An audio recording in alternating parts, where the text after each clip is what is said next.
오늘 영상을 통해서 우리가 함께 살펴볼 지표는 미국의 생산자 물가지수, 흔히 PPI라고 불리는 수치인데요. 이번에 발표된 8월달 결과는 시장을 깜짝 놀라게 했습니다. 예상은 플러스 0.35%였는데 실제로는 마이너스 0.1%가 나왔다는 거예요. 그리고 직전 달 수치였던 플러스 0.7%보다도 크게 낮아졌습니다. 이걸 조금 더 쉽게 풀어서 설명을 드려보면요. 생산자들이 도매 단계에서 물건을 파는 가격들이 전달보다 오히려 더 내려갔다는 뜻인 거고, 소비자가 마트에서 직접 느끼는 물가가 CPI라면요. 생산자 물가인 PPI 같은 경우는 이것보다 한 단계 앞서가지고 움직이는 도매 가격입니다. 그래서 PPI가 떨어진다? 이건 앞으로 소비자들이 체감하는 물가도 점점 식을 수 있다는 신호로 볼 수가 있겠죠. 그래서 이 지표가 중요한 이유 자체가 앞으로 금융시장의 반응과도 직결되기 때문입니다. 물가가 예상보다 낮게 나오면 어떻게 돼요? 보통 금리는 내려갈 수밖에 없는 거고, 금리가 내려간다? 이거는 돈을 빌리는 비용이 줄어든다는 뜻이겠죠. 이렇게 되면 달러 강세 압력도 줄어들면서 이에 따른 시장 투자자들은 당연히 위험 자산으로 눈을 돌리기 시작을 하게 될 겁니다. 성장주라거나 중장기 자산에는 숨통이 트이게 되고, 반면에 경기랑 연결된 원자재나 제조업 주식 같은 경우는 혹시나 수요가 식고 있는 건 아닐까, 이런 우려가 생기면서 흔들릴 수가 있다는 거예요. 이 상황을 쉽게 비유하자면 이렇습니다. 동네 슈퍼마켓에 갔는데 식료품 가격이 내려가면 소비자 입장에선 당연히 안 좋겠죠. 하지만 그 이유가 손님이 줄어가지고 장사가 잘 안 되기 때문이라면 어떨까요? 가게 주인한테는 결코 반가운 일은 아닐 겁니다. 지금 PPI 하락도 이런 것들과 비슷한데요. 단순하게 물가가 내려가서 좋은 건지 아니면 경기 자체가 식어가는 건지 이런 것들은 따로 구분해서 보셔야 되는 거고, 미국 연준 입장에서도 이번 발표 자체가 무시하기가 어렵습니다. 최근에 연준 측에서는 물가가 완벽하게 안정되지 않아도 경기 상황을 봐서 금리를 내릴 수 있다, 관련 메시지를 여러 차례 흘려왔었고요. 이번 PPI 하락 자체가 시장의 금리 인하 기대를 더 키우는 재료가 되겠죠. 하지만 아직까지 CPI라거나 고용지표가 발표가 되지 않았기 때문에 전체적인 그림은 여전히 유동적인 상황입니다. 그렇다면 이제 투자 시장으로 시선을 한번 옮겨보겠습니다. 금리 인하 기대가 커지면 시장 전체적으로 돈이 더 풀릴 수 있다는 심리가 작동을 하겠죠. 특히나 비트코인 같은 경우는 인플레이션을 대비하는 자산이라는 관련 이미지가 있다 보니까 이런 물가 지표에 상당히 민감하게 반응을 해왔었고, 달러가 약해지고 금리가 내려갈 수 있다는 관련 신호들이 현재 암호화폐 시장, 특히나 비트코인 같은 자산에는 상당히 긍정적으로 작용을 하게 될 겁니다. XRP도 역시 마찬가지로 전체적인 투자 심리가 살아나면 수급 개선의 기회까지도 얻어볼 수가 있겠는데요. 결국에 이번 PPI 하락 자체가 단기적으로는 시장에 완화적인 메시지를 던졌고, 달러랑 금리가 흔들리면서 위험 자산에는 호재로 작용할 가능성이 클 겁니다. 이런 부분들이 암호화폐 시장에서도 상당히 긍정적인 신호로서 받아들여지고 있는 상황이고요. 하지만 이것과 동시에 이번 하락 자체가 경기 둔화를 의미하는 것일 수도 있기 때문에 우리 투자자분들 입장에서는 단순한 숫자에 기대기보다는요, 전체 흐름들 보시면서 대응하는 것이 필요하겠죠. 현재 시점 XRP 일봉 차트 살펴봤을 때 오랫동안 짓눌려 있었던 하락 추세선을 드디어 벗어났습니다. 3달러 구간을 다시 회복할 것으로 보여지고 있고요. 지금부터 시장에서는 이제 3.5달러 돌파할 수 있는 부분들을 묻고 있는 상황이고, 근데 여기서 단순하게 차트만 보고 흥분하실 때가 아니라는 거예요. 중요한 거는 왜 이런 흐름들이 생겼는지, 이런 배경들을 이해하시는 거고, 시간의 흐름부터 따라가 보죠. 최근에 고용 지표들 예상보다 부진하게 나왔습니다. 시장 곧장 반응을 합니다. 연준이 금리 인하로 갈 가능성이 커졌구나, 기대감이 살아나면서 돈의 흐름 자체가 바뀐다라는 거고, 금리가 내려가면 유동성이 풀리겠죠. 풀린 돈들은 먼저 안전자산으로 가게 될 겁니다. 그래서 금값들이 사상 최고치를 또다시 갈아치우게 되는 거고, 그리고 그 다음에 조금 늦게 움직이는 돈들이 위험자산으로 향하게 될 겁니다. 암호화폐가 바로 이때 조명을 받게 되겠죠. 그런데 여기서 이번 흐름 자체가 단순하게 유동성 장세만이 아닙니다. 제도적인 그림도 같이 바뀌어주고 있다는 거예요. 그동안 XRP를 올감했었던 SEC 소송이 불확실성이 이제는 많이 거친 상황에서, 예전에는 증권이냐 아니냐 싸움이었었죠. 지금은 공모를 어떻게 설계를 할 거냐, 공시를 어떻게 할 거냐, 제도적인 윤곽들이 잡혀가고 있는 상황입니다. 이게 무슨 뜻이냐? 기관들이 들어올 수 있는 길이 현재 열려가고 있다는 거예요. 여기에 맞춰가지고 나스닥은 토크나 증권 제안을 꺼내들었었고, 스트라이프 측에서는 자체 결제망 구축까지도 시사를 했습니다. 그리고 이번 기업들이 리플의 수요일 행사에 나와가지고 은행과 결제 기업들과 함께 테이블에 앉고 있는 상황이죠.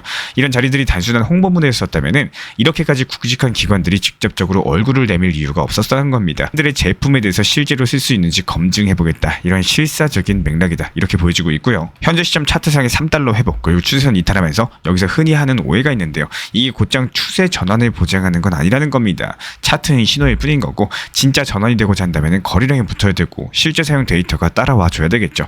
그냥 ETF 루머 하나에 흔들려서는 안 되는 이유가 바로 여기에 있습니다. 그래서 오늘의 핵심 자체가요, 세 가지 길이 지금 교차하고 있다는 거. 금리 인하라는 거시 환경이 XRP의 상승을 부추기고 있는 상황이고, 게다가 기관들의 블록체인 인프라 구축, 그리고 기술적인 전환 신호까지도, 이 세 갈래가 한 점에서 만나는 자산이 바로 리플 XRP라는 겁니다. 그렇다면 우리 구독자분들께서는 지금 뭘 보셔야 될까요? 단순하게 올라가냐 내려가냐 정도가 아니라 앞으로 몇 달 동안 연준의 금리 결정이 유동성의 속도를 정하게 될 겁니다. 수요일 이후에 발표될 파트너십이 실제 사용의 좌표를 찍어주게 될 거고, 그리고 거래량을 동반한 3.5달러 돌파 여부가 기술적인 구조를 완성을 시키게 될 겁니다.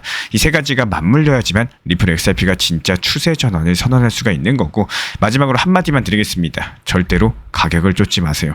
길을 쫓으셔야 된다라는 거고, 돈의 길, 제도의 길, 기술의 길, 이 세 가지가 교차하는 지점에 서 있는 검증받은 자산들만이 결국에 살아남게 될 겁니다. 지금 리플 XRP가 바로 그 길목에 들어서 있는지 우리는 차분히 확인을 하셔야겠죠. 지금은 흥분할 때가 아니라 그 길을 읽으셔야 될 타이밍이라는 거예요. 그리고 미국 증권거래위원회, 흔히 미국 SEC라고 부르죠. 그 위원장이 최근에 굉장히 파격적인 발언을 했습니다. 대부분의 암호화폐 토큰은 증권이 아니고 앞으로는 슈퍼 앱으로 불릴 수 있는 통합 플랫폼이 등장할 수 있도록 규제를 최소한으로 하겠다는 건데요. 이게 예전 같았으면 생각하기 어려운 흐름인데, 미국 SEC 같은 경우는 그동안 규제를 강화하면서 제재를 가하는 이미 자체가 강했다 보니까, 근데 이번에는 오히려 새로운 시대를 맞이하겠다라면서 규제 대신에 명확한 가이드라인을 주겠다라고 한 겁니다. 여기서 말하는 슈퍼 앱이라는 거는 하나의 플랫폼에서 거래, 대출, 스테이킹까지도 모두 가능하게 하는 통합 서비스라고 보시면 되는데요. 지금은 따로따로 나눠져 있다 보니까 불편하고 규제도 불확실한 상황에서 앞으로는 마치 은행 어플을 쓰는 것처럼 하나의 암호화폐 어플 안에서 모든 게 가능해질 수 있다는 뜻이겠습니다. 규제 당국 측에서 해야 될 일은 과도하게 발목을 잡는 게 아니라 최소한의 안전장치만 마련하면서 투자자 보호만 하겠다는 거죠. 이게 얼마나 큰 변화냐. 지금까지는 대기업이나 기관만 감당할 수 있었던 규제가 이제는 스타트업이라든지 개인 투자자들에게도 문을 열어주는 쪽으로 바뀔 수가 있다는 의미인 겁니다. 그리고 여기서 중요한 점은 유럽의 흐름도 긍정적으로 바라봤다는 점인데요. 유럽은 이미 미카라는 이름의 암호화폐 규제안을 만들었는데 미국도 그걸 보면서 배웠다라고 솔직히 얘기를 했어요. 글로벌 규제 표준이 맞춰진다면 시장은 훨씬 더 안정적으로 커질 수가 있는 거고, 여기서 또 하나 중요한 목소리가 있습니다. 바로 체인링크의 설립자 세르게이 나자로프 측인데요. SEC 위원장과 직접 회의를 하면서 위원장이 실물자산 토큰화, 즉 부동산이나 채권 같은 전통적인 자산을 블록체인 위에서 디지털 토큰으로 만드는 과정에 상당한 관심을 보였다라고 말을 했습니다. 미국 백악관도 역시 마찬가지로 속도감 있게 이 정책을 맡고 있다는 얘기까지 덧붙였죠. 쉽게 말씀드려가지고 이제 단순하게 비트코인이나 이더리움 같은 이런 가상자산을 넘어가지고 현실에 존재하는 자산들이 하나둘씩 블록체인으로 올라올 수 있다는 거겠죠. 때문에 이런 게 단순한 기술적인 혁신이 아니라 금융 시스템 자체를 바꿀 수 있는 흐름입니다. 자산이 디지털화되면 거래는 더 빨라지고 투명해지고 작은 투자자들도 이전에는 꿈도 못 꿨던 시장에 참여할 수가 있게 되는 거고, 마치 거대한 문이 열리는 느낌입니다. 물론 아직까지 갈 길은 멀겠지만요.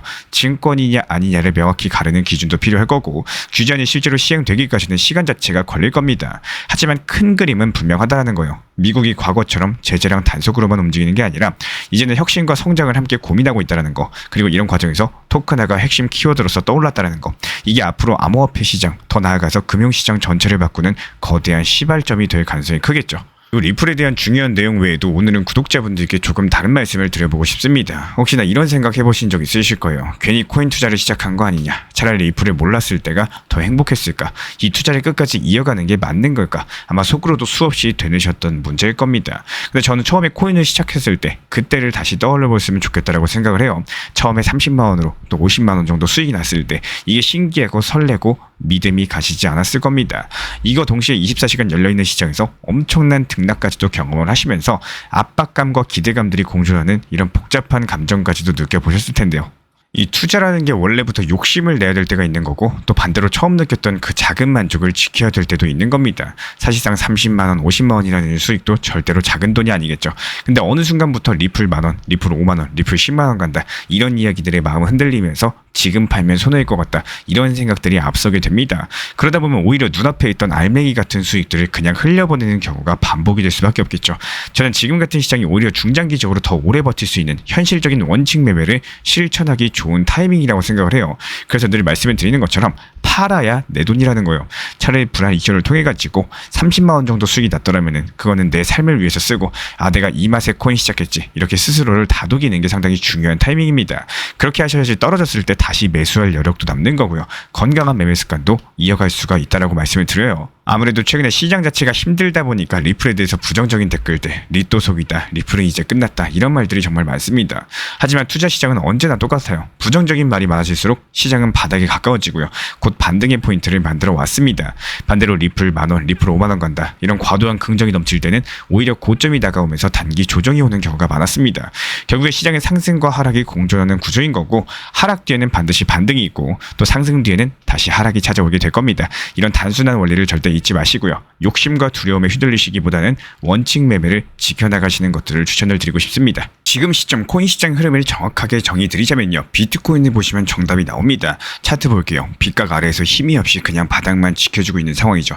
신규 매수세가 없이 그냥 바닥에서 개인들 물량을 기관이랑 골들이 뺏어가고 있는 상황입니다. 그리고 여기에 대해서는 리플 XRP도 마찬가지예요. 상승할 듯 말 듯 하면서 추가 상승 없이 단순하게 3,900원 선, 4,800원 선 이 박스권 안에서 가격이 등락폭을 보여주고 있는 모습이기 때문에 우리 신사 채널 차원에서 이런 것들 간파하고 있었고, 지난 3,850원 선에서 저점에서 물량 추가 매수했었죠. 추가 비중 늘려놓은 상황입니다. 그리고 실제로 리플 전용 커뮤니티 통해 가지고 1차 신규 분할 매도 타점까지도 미리 공지 들어놓은 상황입니다. 종합적으로 봤을 때 지금 시장은 비트코인 상승보다는 바닥을 다져주면서 개인들 물량을 뺏어가는 모습이고요. 또 단기 수익에 목이 마른 개인들이 비트코인을 매도하고 알트코인 단타 장세가 시작이 되고 있다는 겁니다. 실제로 지금 보시는 차트는 비트코인 도미넌스 지표인데요. 전체 암호화폐 시장 대비했을 때 비트코인이 차지하는 비중이 줄어들고 있다는 거, 이게 차트로 바로 보이실 겁니다. 반대로 알트코인 도미넌스 차트는 어떻죠? 바닥을 다지고 이제서야 비중이 커지는 모습이죠. 그렇다면 이 말은 무슨 말이냐?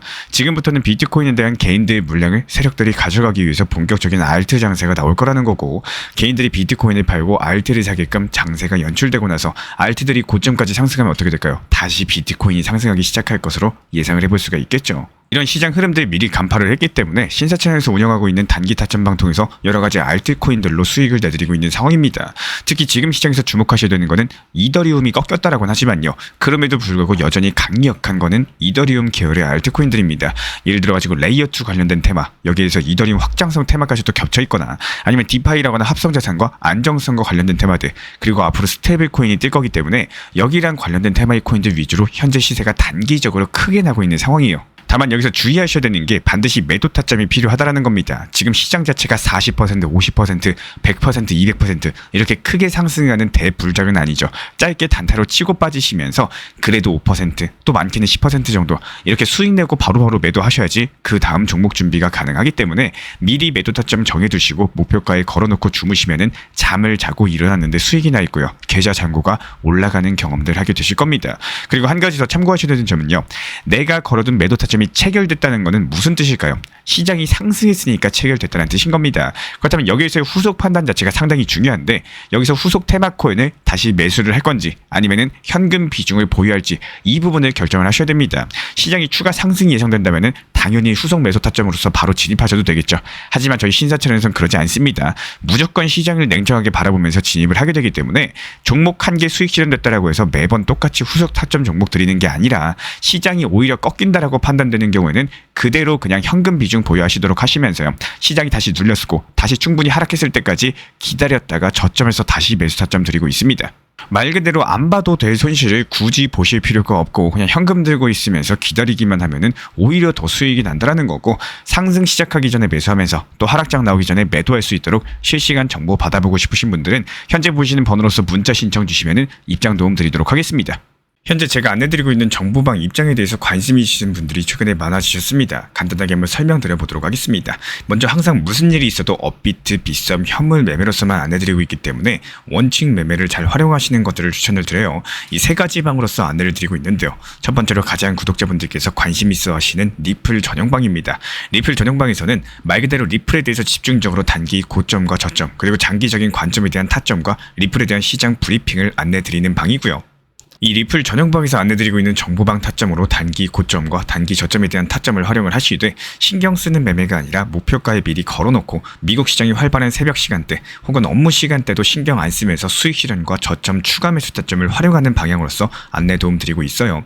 리플을 무조건 장기적으로만 보는 게 아니라 메인 비중은 장기적으로 보유하시되 일부 비중은 단기 고점과 저점을 살려가면서 비중과 수량을 늘려나가고 평균 단가를 낮추는 전략으로서 운영하시는 것들을 항상 추천을 드립니다. 그리고 두 번째로 단기 타점의 종합방입니다. 리플을 몰빵으로 장기적으로만 보유하다 보면 결국에 시장의 흐름을 놓치게 되기 때문에 적당한 알트코인들을 비중을 활용하시면서 적극적으로 투자 전략으로 살려나가는 게 정말 중요합니다. 예를 들어가지고 좋은 엔진의 리플 코인을 보유했으면은 그 엔진이 잘 활용될 수 있도록 좋은 기름과 엔진 오일의 역할이라고 생각을 하시면 되는 거예요. 안내드리고 있는 단기 타점의 목표 타점, 성향은 말 그대로 단기적으로만 접근하시는 걸 항상 추천을 드리고 있습니다. 간혹 지금 시장이 안 좋은 단기적인 알트코인이 가능하냐 이렇게 생각하시는 분들도 계신데요. 지금 시장에서 단기 타점이 불안하다라고 느끼시거나 알트코인을 공략하는 게 맞나 이렇게 생각하시는 가장 큰 이유 중에 하나는 시장의 테마에 맞는 코인이 아니라 이미 급등이 나왔거나 주목을 받고 있지 못한 코인들을 공략을 하거나 혹은 목표 타점이 비정상적으로 높거나 혹은 순간적으로 움직임이 나올 수 있는 단기 고점의 타점을 찾지 못해서라고 생각을 해요. 결국에 투자 시장은 순환적으로만 흘러가기에 적당한 알트코인들을 비중에 맞춰가지고 병행하면서 여기서 나온 수익들로 리플의 단기 저점 매수의 계획을 통해 가지고 하나의 톱니바퀴처럼 움직이도록 내 포트폴리오를 구성을 할 줄 아셔야 됩니다. 타점은 말 그대로 단기 타점답게 수익 실현하고 나면 사실 그 이후에 더 상승하던 떨어지던 크게 신경 쓸 필요가 없겠죠. 시간 또한 바빠가지고 걱정할 필요가 없는 게 항상 말씀드린 이런 목표 타점에 미리 걸어두면은 신경을 쓸 필요가 없다는 점을 반드시 생각을 하셔야 됩니다. 그리고 세 번째로는 종합 브리핑방인데요. 중요할 수 있는 속보, 시장 브리핑에 대한 핵심 내용들을 전달드리면서 시장이 어떻게 흘러가고 앞으로의 시장이 어떻게 움직일까 이런 중요 핵심 내용 같은 것들을 전달드릴 뿐만 아니라 메이저 코인과 그리고 스윙과 중장기적인 타점에 대해서 안내드리면서 단기적 관점보다는 조금 보유 기간이 있다라고 하더라도 목표 타점 자체를 높게 보는 방향으로서 안내드리고 있는 방입니다. 대표적으로 최근에 도지코인에 대해서도 목표 타점을 높게 276원의 종합 브리핑방에서 타점 안내드리면서 여유롭게 약 5일 정도 보유하면서요. 도지코인이 상승이 연달아 나오고 있을 때 오히려 과감하게 370원의 목표 타점을 안내드렸습니다. 이렇게 상승이 잘 나오고 있을 때는 대부분 여기서 더 오르는 게 아닌가 이렇게 생각을 하시는 분들이 많이 계시겠지만 항상 적당한 고점에서 수익 실현하는 것들을 목표로 잡는 게 정말 중요하다고 말씀을 드려요. 이렇게 세 가지 방 입장 안내드리고 있기 때문에 항상 업비트, 빗썸으로서 현물에 대해서 안내드리고 있습니다. 비중 조절과 원칙 매매를 통해서 일하거나 바쁜 와중에 신경 쓰시는 매매보다는요. 여유롭게 매도 걸어놓고 편하게 신경 안 쓰시면서 제대로 운영하시기를 추천을 드리겠습니다. 리플 XRP 투자에 있어서 이제는 투트랙 전략이 반드시 필요해지고 있습니다. 무턱대고 몰빵하거나 반대로 또 손 놓고 기다리는 시대는 끝났어요. 첫 번째 트랙은 매달 분할 매수하시면서 시장이 빠지든 말든 일정 비중으로서 리플을 꾸준히 모아 나가시는 겁니다. 이거는 시간과 리스크를 분산할 수 있는 가장 효율적인 전략인 거고, 그리고 두 번째 트랙은 남은 현금 비중으로 알트코인 단타로서 굴려나갑니다. 수익이 나면은 그거를 다시 리플에 재투자하시면 되는 거고, 이게 바로 수익을 만드는 순환 매수 전략이 되실 거예요. 그런데 여기서 중요한 거는 단타 하실 때 조심하셔야 되는 거예요. 단타 매매 중독되면 끝장입니다. 이 매매 중독을 절대 조심하셔야 되는 거고, 예를 들어 가지고 시장이 과열인데도 지금 아니면 기회가 없다, 이런 조급한 생각에 RSI 지표가 이미 고점인데도 불안해서 또 들어가고 결국에 수익은커녕 손실만 쌓이게 되실 겁니다. 그래서 저희 채널 차원에서는 한 가지 원칙이 있습니다. 확률이 높은 날만 진입을 하세요. 그리고 시장 전체가 과매도 구간일 때, 비트코인 기준 RSI가 바닥을 찍을 때, 그때 알트코인 중에서 최근 거래량이 급등한 종목이 과매도의 경우 MACD, 볼린저 밴드, 이동평균선과 일목균형표 참고해서 신중하게 매수 진입 타점 들어갑니다. 그리고 그 외에는 아예 매매를 쉬는 날도 반드시 있어야지 진짜 단타인 거고, 그렇다면 이걸 어떻게 구별할 수 있는지 궁금하실 거예요.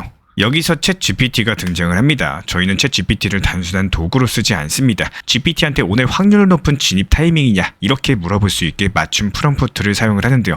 그리고 그 결과에 저의 실전 매매 노하우 30%를 덧붙여가지고 GPT 시그널을 보완합니다. 어떻게 하는지 궁금하신 분들 GPT 검색력과 활용 전략을 이용해가지고 이 두 가지를 한 방에 알려드리고 있습니다. 현재 보이시는 번호로서 리플 단타라고 문자 남겨주세요. 지금 이 영상 보신 분들에게만 오픈합니다. 그냥 GPT 쓰는 법이 아니라 투자로 연결되는 GPT 사용법 지금 바로 알려드리도록 하겠습니다. 제가 안내해드리고 있는 코인 신사 채널 멤버십 전용방에 대해서 짧게 설명드려 보도록 하겠습니다. 리플, 암호화폐 시장에 대한 중요한 이슈, 그리고 브리핑이나 시장의 흐름에 대한 전문적인 분석 내용 설명과 함께 차트상의 기술적 분석, 온체인 지표와 투자 심리에 대한 내용들을 같이 안내 도움 드리고 있고, 가장 중요한 투자 심리를 컨트롤하기 위해서 포트폴리오의 구성에 대한 노하우, 투자 심리 컨트롤에 대한 내용도 같이 안내드리고 있습니다. 코인 신사 스터디 멤버십 가입하신 분들께서는 아래 번호 혹은 신청 링크 통해서 남겨주시면 제가 연락드리고 있고, 안내 설명과 함께 신사 채널 리플 전용 멤버십 방에도 입장 안내 설명드리고 있습니다.